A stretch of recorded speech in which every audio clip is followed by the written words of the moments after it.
I don't know. I went recruiting and they were off yesterday, so it's part of your normal routine. But you text with them, call some of the guys, and talk with them, and I mean they know this it's a huge opportunity, a great game. You're on CBS against number one team, and they're fighting for a Big 12 championship, and we've had our struggles, and it's not going to totally change the season, but it would be sure nice if you could find a way to play at a high level and beat them. It is not going to be easy. They're very, very good.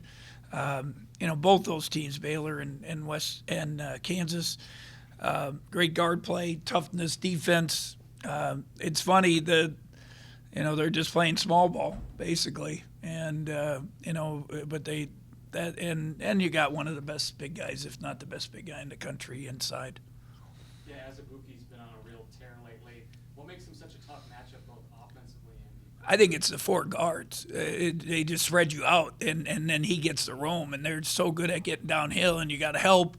And now they lob it to him, or they can throw it over the top, and you got 2 point guards, and Dotson's one of the best, and then really Garrett's a point forward, whatever you want to call him, and both of them know how to read and make the plays to him. So very few teams have more than one good defender, so that puts you in a bind, and that allows him to kind of roam.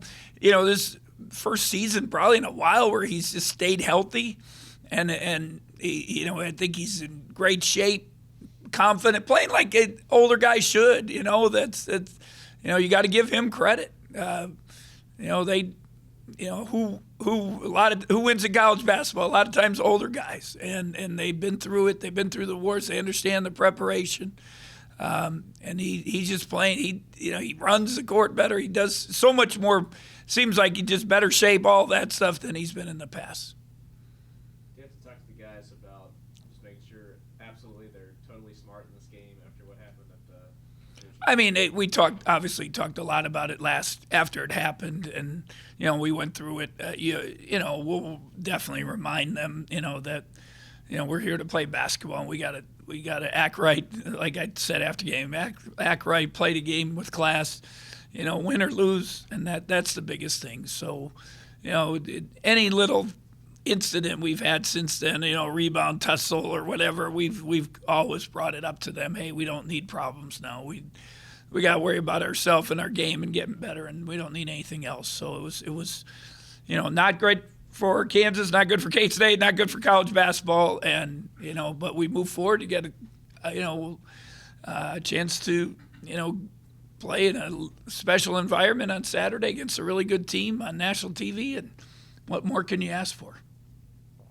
I know I ask about him all the time, but Monty missed another game. How is Isby coming along, and how's he I don't. We'll see. We'll see if he can get in practice here. I'm not gonna. I can't push him to do what he's got to feel right, and it's a shame, because we miss him. He was very, very solid for us. He wasn't spectacular, but he was solid, and sometimes it's the best teams, where you got guys that know their roles and figure it out, and he was very, very good defensively. That really helped us.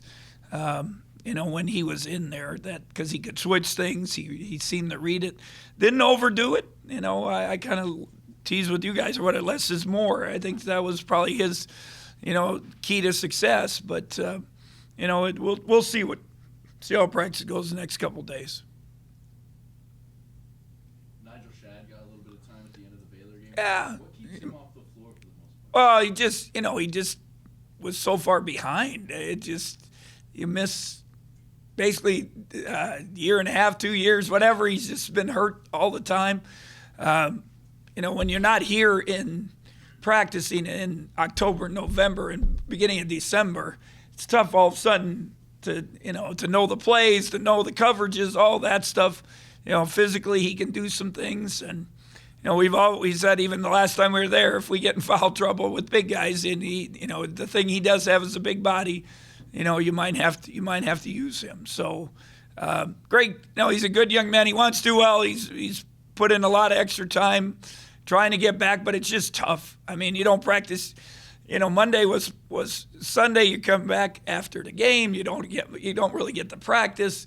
You played and you flew back. You played here and then but Monday's a prep. Tuesday you play. You're off today. Today we get a little bit of real practice, but you got your guys that have played, and so it's just been tough for him to catch up. What do you think is the most underlooked aspect of KU's game? I think Garrett, I don't know if he gets underlooked, but he's just so smart and knows how to play and plays off of Dotson and Azubuike. They know their roles. Small ball. They've been able to rebound with that. Part of it, Azubuike's getting 20 rebounds, 18 rebounds, things like that. They're just efficient, just very tough, efficient. And, I think people have talked about their defense, but since we played them beginning of January or earlier in January, in this last, 7-8 weeks, they've definitely gotten better defensively. And that's why they're up at the top, and they've been on a nice win streak. For seniors like, Mac and X, how big or how important do you perceive this opportunity to be for them? Well, I hope it is. I hope they, take it as a special moment. Could be, but again, it's not going to be easy, and we're going to have to sustain. You get adrenaline going. Maybe you make a couple shots, but they're going to keep playing. That's why they're good, and we'll see. It's it should be fun. I hope we play well. That's what I want. Play hard, play well, compete, and give ourselves a chance. Maybe some balls will bounce our way. How much do you think the crowd will benefit your team on Saturday? Well, I think it's always a factor, but they're tough. They just went to Baylor. Baylor's probably the biggest crowd of the year, and they just grinded it out and found a way to win. They went to West Virginia before that. They just tough-minded team, and we're watching just as a staff now. In the second half, we make a 12-2 run, and then all of a sudden Dotson just comes down and goes doo-doo-doo, poof, layup. It's pretty nice to not call timeout and give it to your guy, and he goes doo-doo-doo, video game layup. And so, it's just that's why they're good. They got, when you build a team, the old guys used to say, do you need the aircraft carrier or the point guard? And they're just very, very fortunate to have two of the best at both those positions, and they've been able to plug in the other guys. Maybe too big picture to answer right now. But you talk about small ball a lot. Do you ever, as a coach or any coach, consider changing how you recruit to recruit that type of team, or do you try to stick with what you believe has been? Well, if you go back, my Illinois team, our 5 was a 4, our 4 was a 3, and we played 3 point guards. So, and that was quite a while ago that we did that. So, it's a little bit of modern basketball. Obviously, Warriors have done it, and I think the biggest thing that and our guards, some are young, and all the other issues we've had this year, but it really reminds you how important being able to handle the ball, pass the ball, and make plays is. And the more guys you have that, the easier it is for you as a coach.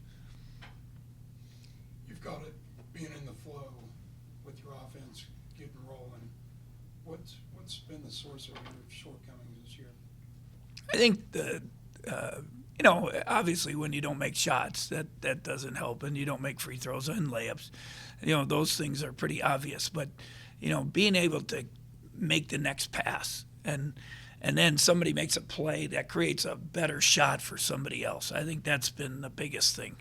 And it just seems like each guy, they're, again, I don't think it's selfish. They just try to make plays. We want to win. I'm going to go make a play. Well, that's not how you win the game. You drive it, you kick. What does Baylor do? They just probe you until somebody gets a shot. And you got to make those shots. And, I've started showing not just makes to our guys, but good offensive possessions, because you have good possessions, you don't make the shot.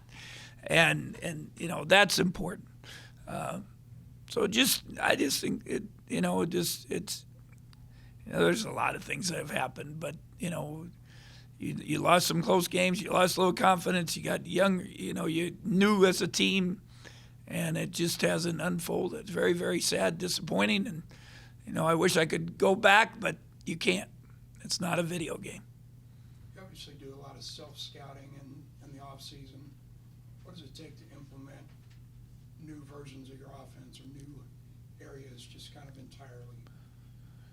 Well, I mean, it's you got to every year you got to figure out what players you have and then what they can do, their strengths, and then now can you implement. There were so many things we ran with Dean we can't run now. It changes, so you had to figure something else out. So I think our biggest thing is we have not had a continuity offense, a free-flowing basketball offense. We have set plays, and I think I said it to you guys before. It's the old Coach Knight's thing. Do you want 2 good plays or 2 good players at the end of the year? Plays they'll take away, and people scout it. And, and even within games, you can run a play, get it. The next time you run it, they adjust. Teams are smart. And especially in this league, the defense is so good. But, 2 good players make plays. And when you have 3 good players or 4, then it's really easy. Then I'm a really good coach, and I cheer. And you would say you reinvent yourself pretty much every year? Oh, I don't. You hope not totally, but, yeah, you have to. If you don't. Coach Katie, my old boss told me one time, you want to stay in the business a long time, you better be flexible. Flexible with young men and their changes and how society changes, but also the game changes, your players change, and you can't do the same thing every year. I imagine you don't see maybe 2 guard and wing as terribly different positions, but as Selton Miguel's evolved, do you still see him as kind of a Xavier Sneed wing type, or is he He's 2 guard? probably he's been more probably almost more like Garrett at .3. Oh, yeah. Yeah, he handles the ball for them all the time, so it gives you another ball handler. It's definitely something that we've talked about. That not only it's one thing to be able to dribble, but create and make a pass, and that's why Baylor's so good, and that's why Kansas is so good. They have more than one guys, and it really Baylor has 3 or 4 that can all do that. Is that something that maybe Luke Kazuki can do a little better than? I mean, at least somebody like me would have judged early on watching him. Is he more of a secondary, third type creator? I think there's, he's obviously his strength is the shooting, but you hope that he can at least put, shot fake, put it on the floor, make the right play. So, that, and I think Dejuan will be fine over time. He just he does the right thing, but then he gets in there and gets bumped and falls down a lot, and that'll be strength. Has he lost weight even over the season? He's really tried. We've really talked to him about eating right, all that stuff, and he knows. And I called him last night and talked to him, and I even talked to him about last year. I said, because at the end of the year last year, and he said, he plays so hard, he cares so much. And I said, but you can't live on chips. Chips alone do not do it. So I'm sorry. It's just a fact of life. I love Doritos as much as anybody, but you got to have something else in the tank. So it's just, and that's what he's like. One of the first road trips, we went to a really nice steakhouse in Vegas, and he goes, "Why do we got to eat this?" And it was a filet, the best filet you might ever have.